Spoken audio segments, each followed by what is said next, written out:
코로나 시기가 되면서 어린이집, 학교 이런 것들을 못 가게 되니까 미디어를 보게 되는 경우도 많아지고 또래 관계에서 직접적인 상호작용 자체가 굉장히 많이 줄어들게 되고 사회성이 떨어지게 되면서 다시 학교를 갔는데 너무 어색해서 친구들하고 무슨 말을 해야 될지, 어떻게 친해져야 될지, 어떻게 놀아야 될지를 모르겠다. 그리고 학교 가는 거 굉장히 두려워하거나 거부하는 애들이 병원에 굉장히 많이 왔었습니다. 어떻게 아이 사회성을 키워줄 수 있나요? 이러고 굉장히 좀 고민을 많이 하시는 부모님들이 있는데, 일단은 첫 번째로 안녕하세요. 유튜브 쿠쿠닥스 채널을 운영하고 있는 조성우라고 합니다. 대부분 이제 병원에 아이를 데려오신다 이러면은 공부 문제도 있지만 사회성 문제가 정말 압도적으로 많습니다. 이게 이제 코로나 시기가 되면서 아주 어린아이도 그렇고 코로나 대학생 학번 그 시기가 갖고 있는 굉장히 큰 영향, 임팩트가 있는 것 같습니다. 아이들은 어린이집, 학교 굉장히 오랫동안 등교 못했던 시기가 있었습니다. 이 시기에 아이들이 여러 가지 후유증이 남았다라는 그런 연구 결과들이 좀 있습니다. 그런 거를 좀 소개해 드리려고 하는데, 첫 번째로는 코로나 시기를 겪으면서 아이들이 언어 발달이 좀 많이 저조했다, 이런 연구 결과들이 있습니다. 수치상으로도 상당히 10%씩 언어 발달 지수가 좀 떨어졌다. 당연히 그럴 수밖에 없는 게, 언어는 타인을 모방함으로 인해서 발달하게 됩니다. 부모하고의 대화, 친구와 선생님하고의 대화, 그러면서 사람의 얼굴이나 입모양을 보면서 언어를 배우게 되는데, 그런 기회가 현저히 줄어들게 되면서 이제 아이들이 언어 발달이 굉장히 좀 떨어지게 되고, 가정에 있을 때 가정보육을 하게 되면서 아무리 부모가 아이를 사랑하지만 24시간 아이에게 계속 반응을 해줄 수는 없습니다. 체력적으로 그건 너무나 힘든 일이어서 미디어를 보게 되는 경우도 많아지고, 당연히 어린이집, 학교 이런 것들을 못 가게 되니까 또래 관계에서 직접적인 상호작용 자체가 굉장히 많이 줄어들게 되고, 놀이나 이런 것들이 굉장히 줄어들면서 어떻게 놀아야 될지 아이들이 잘 모르고, 그러니까 사회성도 점점점 떨어지고, 사회성이 떨어지게 되면서 다시 학교를 갔는데 너무 어색해서 친구들하고 무슨 말을 해야 될지, 어떻게 친해져야 될지, 어떻게 놀아야 될지를 모르겠다. 그리고 학교 가는 거 굉장히 두려워하거나 거부하는 애들이 병원에 굉장히 많이 왔었습니다. 심지어는 그 시기에 대학생을 보냈다는 경우에도 그 친구들이 대학교 시간 한 2년 정도로 이제 쉽게 말하면 사회생활을 못했잖아요. 그리고 나서 이제 사회에 나갔는데 대학 시절에 겪었어야 되는 사회생활을 못하다 보니까 직장에 가서 적응이 좀 어려웠다는 그런 경우도 굉장히 좀 많이 들었습니다.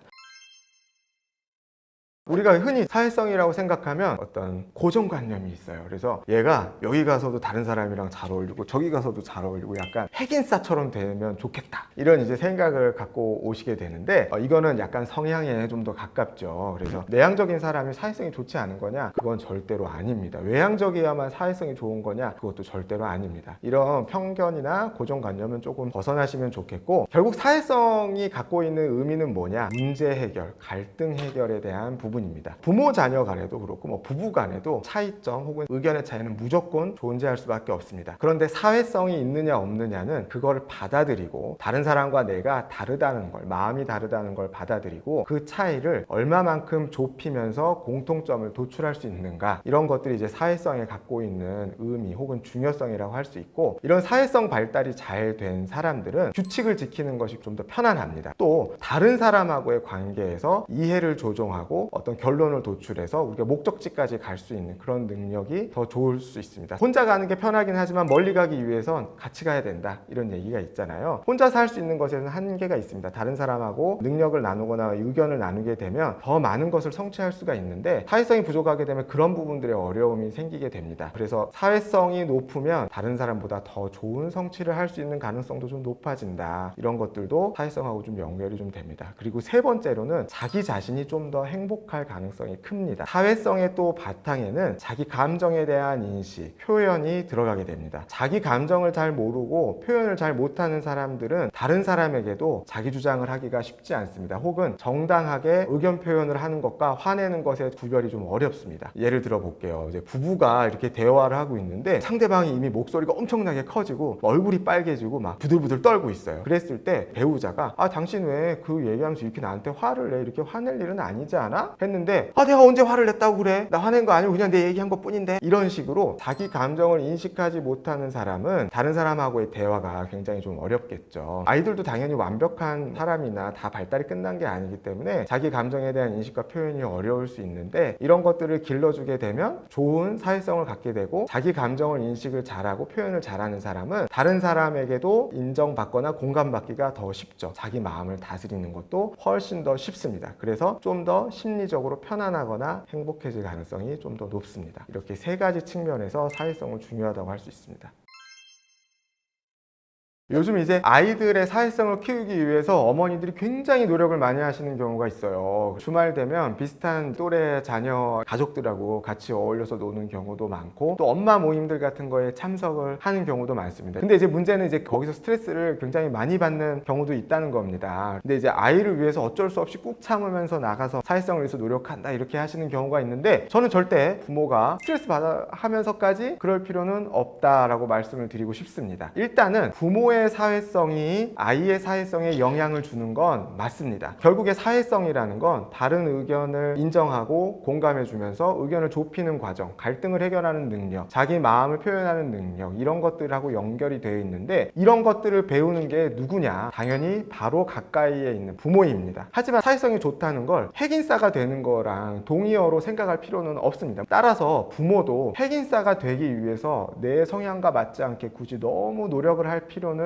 없습니다. 내 성향이 그게 아니다 하면 그렇게 하지 않으셔도 아이 발달에 안 좋은 영향을 주거나 그런 건 절대 아니니까 죄책감을 가지실 필요는 없어요. 다만 이런 아이들 모임 혹은 부모들 모임을 통해서 얻을 수 있는 것들도 있습니다. 아이들이 어울릴 수 있는 기회. 왜냐, 요즘은 형제 자매가 별로 없잖아요. 혼자 키우는 경우가 많잖아요. 그래서 아이가 나보다 나이가 많은 어른들하고 노는 건 익숙하죠. 어른은 아이에게 맞춰주면 되니까 아이는 굉장히 그 관계에서 큰 어려움을 겪지 않을 수 있습니다. 자기 위주로 돌아가게 되니까요. 근데 또래 관계에서는 그거랑 완전 반대죠. 서로가 다 우주의 중심인데 누가 누구를 맞춥니까? 거기에서부터 차이가 발생하고 갈등이 생길 수 있는데, 아이들 모임을 하거나 부모 모임을 하면 그런 경험을 할 가능성이 높아지기 때문에 그런 것들에 있어서 아이에게 도움이 될 수 있다. 두 번째로는 그런 과정에서 우리 아이가 나랑 있을 때는 이런데 밖에서는 어떤가를 또 다른 모습을 관찰하는데 도움이 될 수 있다는 겁니다. 흔히 부모님들이 집이랑 바깥이랑 비슷할 거라고 생각하는데 절대 그렇지 않습니다. 부모님한테는 짜증도 많이 내고 막 요구도 많고 막 응석도 많이 부르는데 밖에 나가면 되게 의젓하고 점잖은 아이일 수도 있거든요. 그런 아이의 다른 모습을 관찰하는데 도움이 된다. 또 세 번째로는 부모 모임이나 이런 것들을 통해서 우리 아이를 다른 부모들은 또 어떻게 보거나 생각하는지, 또 이제 육아 정보나 이런 것들을 얻는 거, 또 부모들끼리 어쨌든 아이 키우는 게 굉장히 힘든 일이잖아요. 지치고 그런 것들을 서로 위로를 하거나 의지할 수 있는 그런 부분에 있어서 부모 모임도 도움이 좀 될 수 있다. 하지만 그거가 내 체질에 안 맞고 거기 가서 너무 스트레스를 많이 받는다, 안 맞는데 가면 쓰고 있고 너무 힘들고 지친다 이러면 굳이 하지는 않으셔도 돼요. 어떻게 아이 사회성을 키워줄 수 있나요? 이러고 굉장히 좀 고민을 많이 하시는 부모님들이 있는데, 일단은 첫 번째로 아이가 원하는 방식대로 놀아주면 됩니다. 근데 이제 보통 부모님들은 얘가 노는 걸 그냥 두고 보지를 못하는 경우가 굉장히 많아요. 그래서 얘가 이렇게 갖고 놀고 있는데 그걸 이제 두고 보지를 못하고 야 이거 이렇게 해야 돼 저렇게 해야 돼 자꾸 끼어들게 되는 겁니다. 그럼 아이는 굉장히 짜증나거든요. 부모랑 놀기 싫잖아요. 아이가 노는 방식대로 그냥 자연스럽게 놀게 두는 겁니다. 아이가 뭐 자동차를 가지고 블럭을 쌓든 자동차를 가지고 물에 빠뜨리고 있든 그게 엄청나게 위험한 게 아니고 꼭 하지 말아야 될 행동만 아니라면 제지하지 않고 그냥 놀도록 두는 게 좋고, 그러면서 거기에 적정하게 그냥 호응을 해주는 겁니다. 그렇게 하니까 진짜 멋있네. 이렇게 하니까 이렇게도 보이는구나. 이런 식으로 아이가 갖고 있는 놀이에 대해서 우리가 그냥 거기에 맞게 잘 호응해주고 감탄하고 칭찬해주고 지지해주고, 또 거기에 하나의 부분이 돼서 부모가 껴들어갈 수 있으면 그걸로도 일단 첫 번째 기본은 된다. 두 번째로는 웬만하면 밖에 나가서 놀고 미디어 하는 시간을 줄여야 된다. 만 5세 미만에서는 미디어 시청은 안 하는 게 좋습니다. 30분, 1시간 어떤 이벤트성으로 보여줄 수는 있지만 매일매일 막 1시간, 2시간 이렇게 너무 많이 미디어를 갖고 놀게 되면 사회성 발달에 굉장히 도움이 되지 않고, 미디어는 이제 일방향적이죠. 내가 원하면은 끄면 됩니다. 근데 우리가 세상살이는 그렇지 않죠. 친구랑 놀다가 잘 안 되는데 나 안 해 하고 치워버리면 친구가 나랑 놀아주나요? 절대 그렇지 않잖아요. 미디어는 사회성 발달에 굉장히 악영향을 줍니다. 밖에 나가서 놀이터에 다른 사람은 없어도 같이 아이랑 나가서 같이 그네를 타시는 것도 좋고, 같이 술래잡기나 무궁화꽃이 피었습니다 이런 것들을 할 수도 있습니다. 놀이가 심플하고 단순하면 단순할수록 사회성 발달엔 더 많이 도움이 됩니다. 그렇기 때문에 그런 놀이를 아이가 원하는 방식대로 자유롭게 해주는 것. 그 다음에 세 번째로는 아이의 감정을 잘 읽어주는 겁니다. 당연히 어린아이들은 자기의 감정을 잘 모르거나 말하기 힘들어합니다. 그랬을 때 아이가 얼굴이 빨개지고 있거나 아이가 뭔가 말하기 힘든 상황에서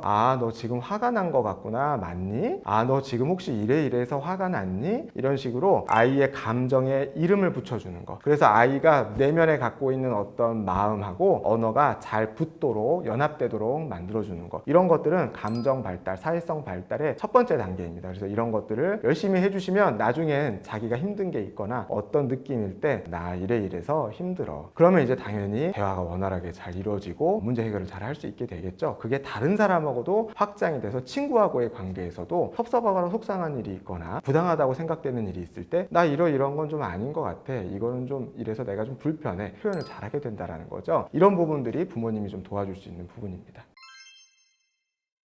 출생부터 만 3세 혹은 좀 확장해서 출생부터 만 6세까지의 시기가 굉장히 발달 자체에 중요한 시기라고 얘기를 합니다. 이 시기는 굉장히 뇌가 빨리 발달하고 많이 발달하고 모양이 만들어지는 그런 시기라고 생각하시면 좋을 것 같고요. 이 시기에 이제 아이들이 당연히 짜증, 화, 징징거림, 불안 이런 것들을 표현하는 경우가 많습니다. 그랬을 때 그게 문제가 아니라 부모가 어떻게 대처를 하는 건가가 굉장히 중요합니다. 부모의 마음이 좀 여유가 있고 평화롭고 아이의 발달을 이해하는 부모라면 너가 지금 이게 마음대로 안 돼서 화가 났구나 이렇게 하면서 일단 먼저 좀 다독이고 들어가야 된다는 겁니다. 그게 아니라 너 왜 그래? 엄마가 아까 얘기했어 안 했어? 이렇게 되면 아이가 자기 마음을 다독일 능력을 갖기가 어렵다는 거예요. 36개월 이전의 아이들이 자기 마음을 스스로 다스릴 수 있는 능력을 갖고 있는 게 아니라 그건 외부의 기능, 즉 부모의 기능에 많이 의존하게 됩니다. 돌 정도 되는 아이라면 부모가 단순히 그냥 안아주고 둥실둥실 두둥실 해주는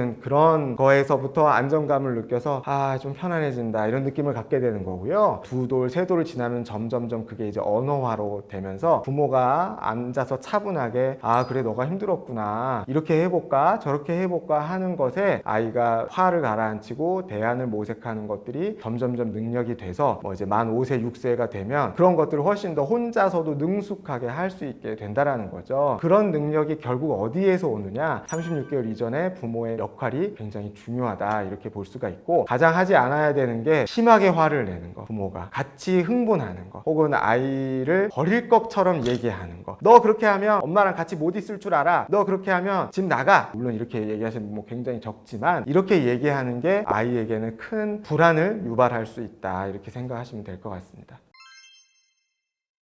저도 이제 아이를 둘 키우고 있는데 동생이 언니를 때린다, 언니가 동생을 때린다 이러면 야 때리지 말랬지 그렇게 되기 쉬운데요. 첫 번째 가장 중요한 건 같이 화내거나 흥분하거나 당황하지 않기입니다.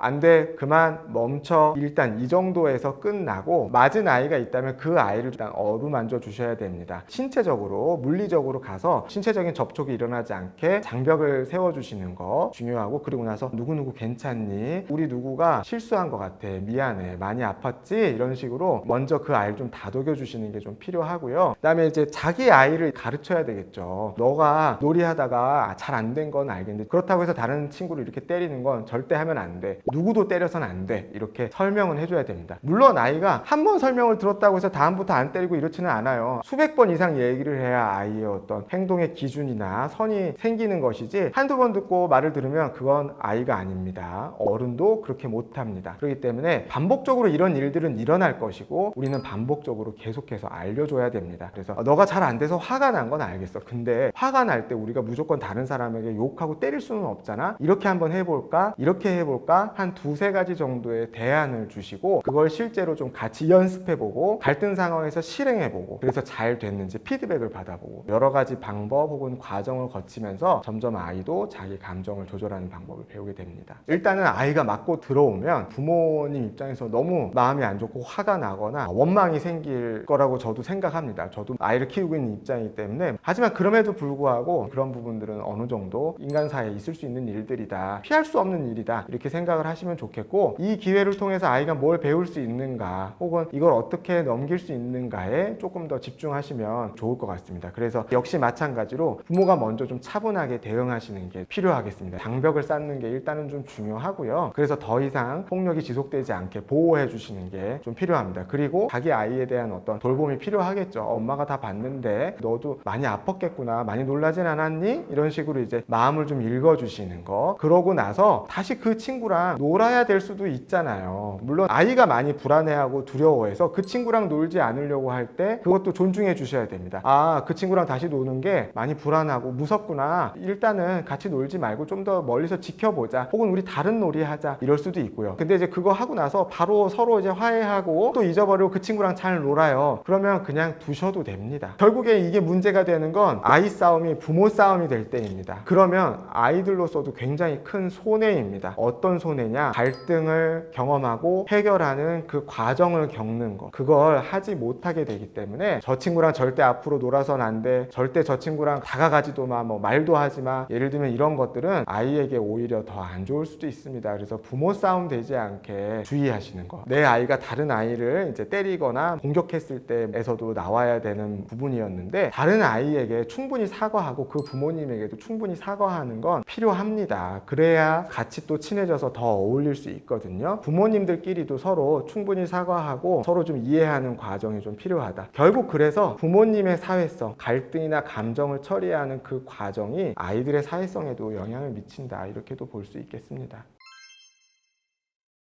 요즘은 이제 초등학교 학년이 올라가게 되면서 남자아이들하고 여자아이들하고 놀다가 보면 의도치 않게 신체적인 접촉이 생기거나 약간 짓궂은 성적인 장난, 이런 것들이 나오게 되는 경우가 있습니다. 그런 것들 때문에 남자아이를 갖고 있는 부모님들이 여자아이를 잘못 터치를 하거나 큰 문제가 생기거나, 그게 이제 좀 심하게 되면 학교에서 강제 전학을 되거나 이제 이런 경우들도 좀 있을 수 있거든요. 그러다 보니까 아예 처음부터 여자애들하고 말도 하지 마, 여자애들 절대 만지거나 이러면 안 돼, 이런 식으로 교육을 하시는 경우도 있어요. 하지만 기본적으로 그렇다고 해서 원천적으로 모든 기회나 가능성을 차단하는 건 아이 발달에 굉장히 안 좋은 영향을 미치겠죠. 예를 들면 초등학교 때 여자아이랑 대화하거나 놀아보지 못한 아이가 중고등학교 때 어떻게 다른 이성하고 잘 놀거나 대화를 하거나 사귈 수가 있겠어요. 혹은 대학생이나 어른이 됐을 때 어떻게 이성을 존중하고 사랑하고 자기의 반려자를 만나는 행동을 할 수가 있겠습니까? 어렸을 때부터 그런 것들이 점점